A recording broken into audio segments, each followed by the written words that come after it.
फरमाते हैं कि मैं ना मजदूर लेने गया, बगदाद के चौक में मजदूर बैठे होते थे, तो मेरी उन मजदूरों में से ना एक नौजवान बच्चे पे नजर पड़ी। बड़ा कमजोर सा वजूद था, लेकिन चेहरे पर इबादत का निशान था। माथा बताता था कि नमाज का बड़ा ख्याल रखता है। मैं उसके करीब गया। चेहरे भी बड़ा कुछ बताते हैं ना, चेहरों में भी बड़ी रानाई होती है। फरमाते हैं मैं करीब गया, मैंने उसको कहा बेटे मजदूरी करोगे? तो कहने लगा मजदूरों में बैठा हूं तो हुजूर मजदूरी के लिए ही तो बैठा हूं। तो मैंने कहा कि चलो फिर। कहने लगा नहीं मेरी कुछ शर्तें। मैंने कहा बताओ। कहने लगा पहली शर्त यह है कि लोग 4 दिनार दिहाड़ी लेते हैं, मैं 3 दिनार लूंगा। मैंने कहा यार बे तो बड़ी बेहतरीन है, बाकी भी इस तरह की रख ले। उसने कहा हुजूर दूसरी शर्त यह है कि मैं आपकी मुकम्मल बात मानूंगा, लेकिन जब अजान हो जाएगी फिर आपकी नहीं सुनूंगा। तीसरी बात उसने ये की कि हुजूर मैं आपके घर में काम करूंगा पर आपके किसी सवाल का जवाब नहीं दूंगा। कहते मैंने कहा यार तू बड़ा अजीब है, शर्तें तो मालिकों की होती हैं। कहने लगा जी बहरहाल मैं शर्तें लगा के जाता हूँ। फरमाते मैं उसे घर ले आया, काम मैंने उसको बताया, तो जो काम मजदूर सारे दिन में करता है ना उसने 2 घंटे में ही कर दिया। हमारे मजदूर सिगरेट पीने में भी तो आधा घंटा लगाते हैं, वो चाय पीने जाएं तो पौना घंटा। वहां उनको भी तो दयानतदारी करनी चाहिए कि नहीं करनी चाहिए? ने मुआहदा किया है ना जी, तो पूरा उतरना चाहिए ना। कहते 2 घंटे में। अब काम जब बंदा शुरू कराता है तो काम और निकल आता है। कहते काम मैंने उसको और बता दिया, वो करने लगा। उसने मिट्टी निकाल के रखी थी बाहर रास्ते में, तो अजान हो गई जोर की। उसने वहीं कुदाल छोड़ी कही और चलने लगा। तो मेरा बेटा कहने लगा इसको जरा बराबर कर दो। कहने लगा चुप कर जा, तेरे बाप से बात हुई थी, जब अजान होती है तो मैं किसी और की नहीं सुनता, सिर्फ अल्लाह रसूल की सुनता हूँ। कहते मस्जिद चला गया, नमाज पढ़ के आया तो दोपहर का वक्त था। मेरी बीबी कहने लगी इसको को खाना खा ले। कहते हमने कहा खाना खा लो, तो कहने लगा मैंने रोजा रखा हुआ, रमजान भी नहीं था, नफली रोजा रखा हुआ। फरमाते हैं शाम हुई, मैंने 3 दिनार दिए। तो मैंने कहा तेरा नाम क्या है? कहने लगा मैंने आपसे कहा था मैं किसी सवाल का जवाब नहीं दूंगा। वो चला गया। अगले दिन मैं फिर लेने गया उसे, काम कुछ और निकल आए। तो लोगों ने बताया वो सिर्फ हफ्ते वाले दिन आता है।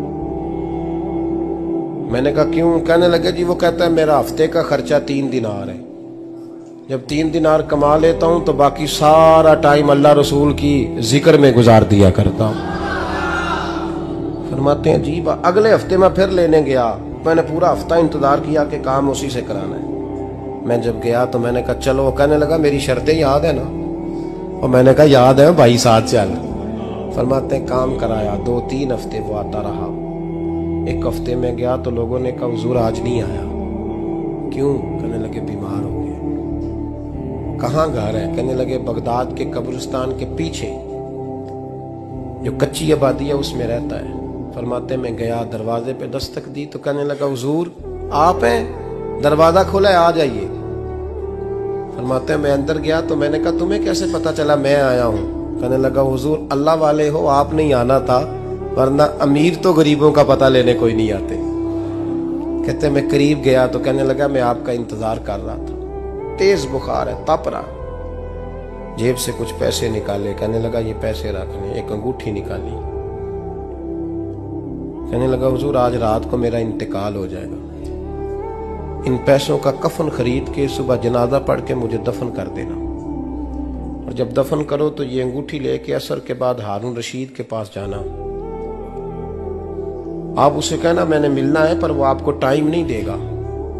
आप उसको आवाज दीजिएगा कि तेरी एक अमानत है मेरे पास, फिर वो आपसे मिलेगा तो अंगूठी दे दे, फिर आप मेरी तरफ से फारिग हैं। हजरत फरमाने लगे तेरा नाम? और कहने लगा हुजूर वक्त थोड़ा है,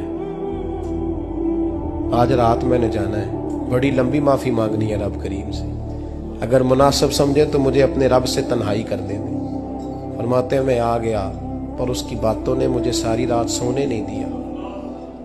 फरमाते हैं सुबह बड़ी मुश्किल से सूरज निकला, मैं गया दरवाजे पे हाथ रखा तो दरवाजा खुला हुआ था। अंदर दाखिल हुआ तो खुशबुएं मेरा इस्तकबाल कर रही थी। जब चेहरे से कपड़ा हटाया तो उसका तो इंतकाल हो चुका। इंतकाल हो चुका है, ऐसे जैसे किसी का दीदार करके सोया। कहते मैं तो 2 आदमी ले गया था जनाजे पे, पर पता नहीं दुनिया किधर किधर से आई, कहां कहां से। अखा जदों मीटियां जमाना मैनू रोवेगा, अपना ते अपना बेगाना मैनू रोवेगा। फरमाते हैं मैं तो 2 बंदे ले गया था, पर पता नहीं मखलूक कहां कहां से आई। जनाजा पड़ा, दफन किया। हारून रशीद के पास में असर के बाद गया। मैंने बुलाना चाहा पर बादशाह था, मेरी तरफ देखा ही नहीं। मैंने उसको कहा तेरी एक अमानत मेरे पास है। फरमाते हैं वो मुझे कोने पे ले गया। क्या बात है? कमरे में बुलाया, मैंने अंगूठी दी।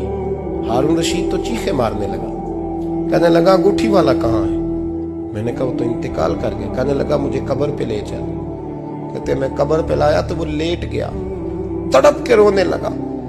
मैंने कहा मेरा कलेजा फट जाएगा, ना उसने कुछ बताया ना तूने बताया, ये कौन था? तो हारून रशीद कहने लगा ये मेरा बेटा था। मैंने कहा तेरा बेटा और मजदूर? कहने लगा हुजूर ये हजरत दाऊद ताई के पास बैठा करता था, उनका मुरीद था। मुझे रोज कहता था अब्बा तूने बड़ी दुनिया इकट्ठी कर ली है, मरते वक्त तुझसे टांगे समेटी नहीं जाएंगी, इतना हिसाब नहीं तू दे सकेगा।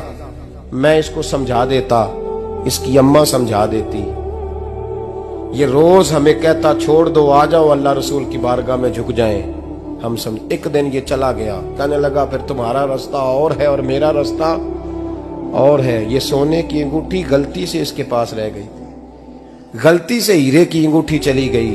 कहने लगा देखो मेरे बेटे ने आज वो भी वापस कर दी है। फिर तड़प के कहने लगा हारून रशीद था तो ये मेरा बेटा, पर मेरा मुर्शद निकला, मेरा पीर निकला। भाई जिंदगी तो बड़ी थोड़ी है ना। बाबा साहब ने कहा था उठ फरीदा सुत्या, और दाढ़ी आ गया पूर, अग्गा नेड़े आ गया, पिछा रह गया दूर। उठ फरीदा सुत्या, खलकत वेखन जा, मते कोई मिल जाई बख्शिया ते तू ही बख्शिया जा। उठ फरीदा सुत्या, झाड़ू दे मसीत, तू सुते रब जागदा, तेरी डाडे नाल परीत।